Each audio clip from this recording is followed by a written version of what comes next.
ఇప్పుడే country delight యాప్ని download చేసుకోండి. Download the country delight app now.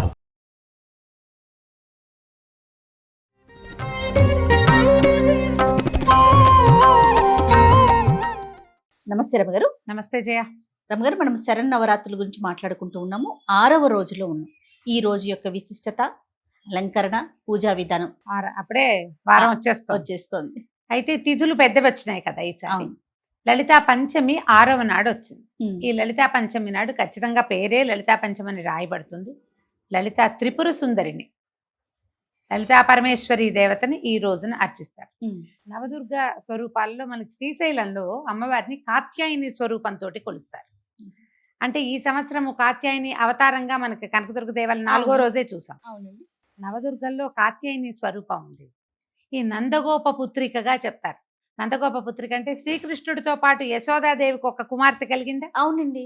ఆ కుమార్తెను ఏం చేశారు, ఆ వసుదేవుడు వెళ్ళి కృష్ణ పరమాత్మని యశోదాదేవి దగ్గర పడుకోబెట్టి అక్కడ పుట్టిన స్త్రీ శిశువుని, ఆడబిడ్డని తీసుకొచ్చారు. అవును. తీసుకొచ్చిన తర్వాత ఈయన ఏం చేశాడు, కంసుడు ఆడపిల్ల వద్దు వద్దని చెల్లెలు బతిమలాడినా వినకుండా ఆ పాపాయిని ఎగరేశాడు పై. ఎగరేస్తే ఆ పాప ఏమైంది, 8 భుజాలతోటి అమ్మవారిగా యోగమాయాదేవిగా దర్శనమిచ్చింది.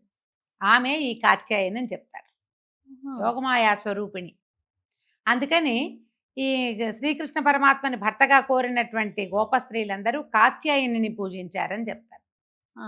ఈ రోజున నవదుర్గలలో కాత్యాయని స్వరూపం వేస్తారు. విజయవాడ ఇంద్రకీలాద్రి మీద అమ్మవారి దేవాలయంలో అమ్మని ఈ రోజున లలితా త్రిపుర సుందరిగా అర్చిస్తారు. మనం మొదటి రోజున బాలా త్రిపుర సుందరి, 9 సంవత్సరాల బాలిక, ఇప్పుడు పూర్ణ కళలతో నిండి ఉన్నటువంటి లలితను ఆరాధిస్తారు.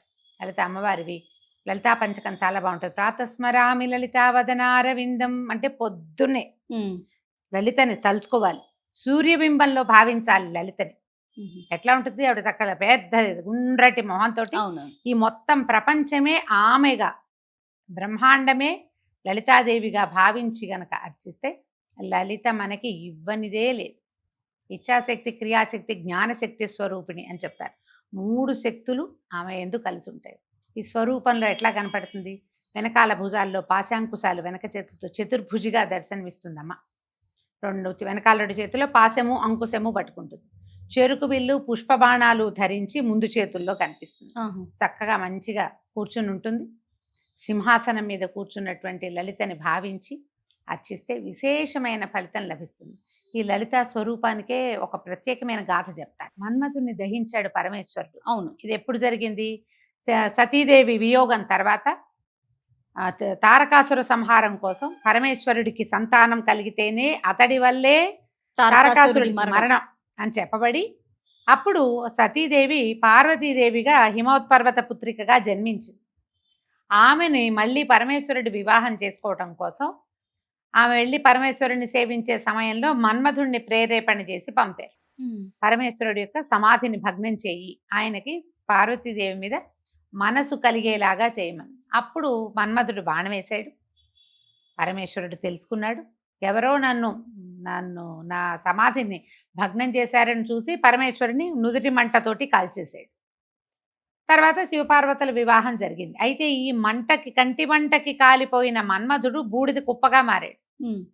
ఆ బూడిద కుప్పని ఈ ప్రమథ గణాలలో ఒకరు గణేశుడని కూడా చెప్తారు. ఒక బొమ్మలాగా, ప్రతిమలాగా చేసి దానికి ప్రాణం పోస్తే అతడు భండాసురుడనే రాక్షసుడుగా పరిణమించాడు. భగ్నమైనటువంటి దగ్ధమైన బూడిద నుంచి జన్మించాడు. అయితే ఆ భండాసురుణ్ణి సంహరించడానికి పరదేవత లలితా స్వరూపాన్ని ఎత్తింది. వాడు కంట్రోల్ చేయలేకపోయారు. అతన్ని కంట్రోల్ చేయడం మనం దేవతల వల్ల కాలేదు. అతన్ని సంహరించడానికి పరదేవతే లలితా స్వరూపంలో వచ్చి రకరకాల శక్తులతోటి కలిసి అప్పుడే సప్తమాతృకలు కూడా వచ్చారని చెప్తారు. సప్తమాతృకలు అంటే బ్రాహ్మి, మహేశ్వరి, వైష్ణవి, వారాహి, మహేంద్రి, కౌమారి, నారసింహి. ఈ స్వరూపాలన్నీ కూడా సప్తమాతృకా స్వరూపాలు కూడా ఈ భండాసురుణ్ణి సంహరించిన యుద్ధంలోనే ఈ స్వరూపాలన్నీ కనపడ్డాయి. అక్కడే ఈ బాలికా స్వరూపంలో ఉన్నటువంటి బాలాంబిక, ఆమె కూడా యుద్ధం చేసింది. వారాహి యుద్ధం చేసిందని ఇట్లా ఎన్ని రకాల స్వరూపాలు కనిపిస్తే అది మనకి లలితా సహస్రనామం చదివే వాళ్ళకి భండాసుర వధోద్యుక్త శక్తి విక్రమహర్షిత. అందరూ ఈ భండాసురుణ్ణే సంహరించడానికి ఆమె ఎంతో చేసింది, ఎంత ప్రయత్నమో చేసింది. చాలా యుద్ధం జరిగిన తర్వాత వీళ్ళందరినీ ఈ భండాసురుడు అతనితో అటు మొత్తం పరివారాన్ని సంహరించింది అమ్మవారు. ఆ సంహరించిన స్వరూపాన్ని మనం లలితా స్వరూపంగా భావిస్తాం.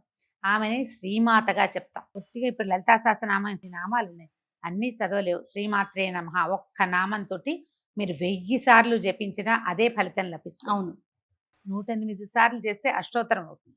1008 సార్లు కనుక చేశారంటే సహస్రనామం పూర్తయిపోతుంది. పవిత్రమైనది, పవర్ఫుల్ కూడా, శక్తివంతమైనది. అయితే అమ్మవారికి ఇవాళ నివేదన ఏం చేస్తారు? పులిహోర, పెసరపప్పుతో చేసినటువంటి బూరెలు నివేదన చేస్తారు.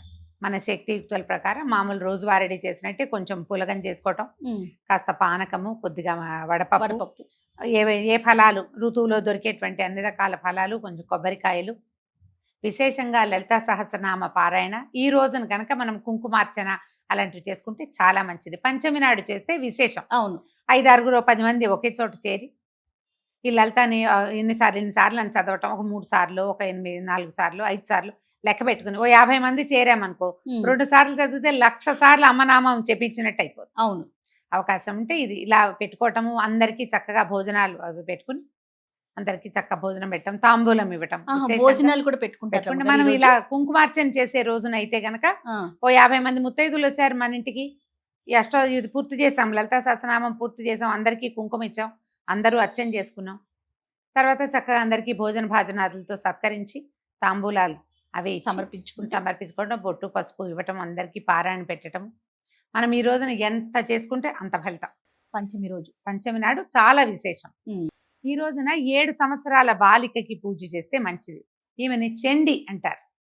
7 ఏళ్ల బాలికనికి కనుక పూజిస్తే ఐశ్వర్యప్రదాయనట. మనం ఎక్కడెక్కడ ఆగిపోయిన డబ్బులు వచ్చేస్తాయి, కొత్తగా మనకి డబ్బులు జనరేట్ అయ్యే మార్గాలు ఏమైనా కనపడతాయి. 7 సంవత్సరాల బాలికకి ఈ వారం 10 రోజుల్లో, ఈ నవరాత్రుల్లో ఏ రోజు కుదిరితే ఆ రోజున అర్చించండి.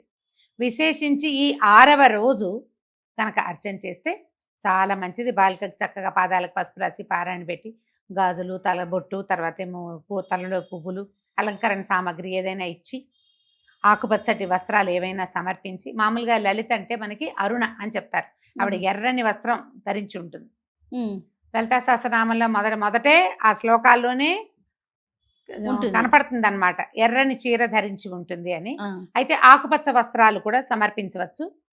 ఎవరికైనా పెట్టేటప్పుడు కూడా, మనం ముత్తైదుకి సమర్పించేటప్పుడు కూడా ఎర్రని జాకెట్, ఆకుపచ్చ జాకెట్ ముక్కలు కానీ, చీరలు కానీ, వస్త్రాలు ఏవి ఇచ్చినా సరే ఆకుపచ్చని వస్త్రాలు ఇచ్చి విశేషంగా అర్చించుకోవచ్చు. పొద్దున సాయంత్రం 2 పూటలా కూడా లలితా సహస్రనామం చేసుకోండి. ఈ లలితా పంచకం అని కనపడుతుంది. 5 శ్లోకాలు ఉంటాయి, ఒక్క ఫలశ్రుతి శ్లోకం ఉంటుంది, 6వది చిన్న శ్లోకం. ఇవి చదువుకోండి. ఒకవేళ సహస్రనామం పెద్దది మా వల్ల కాదు అలాంటివి ఉంటే ఈ లలితా పంచకాన్ని 5 సార్లు, 11 సార్లు, 9 సార్లు మీ లెక్క ప్రకారం చదువుకోవచ్చు. చక్కగా అమ్మవారికి నివేదన చేసి అర్చన పూర్తి చేసుకోవచ్చు. సంతోషరామ్ గారు, 7వ రోజుతో మళ్ళీ కలుద్దాం. తప్పకుండా.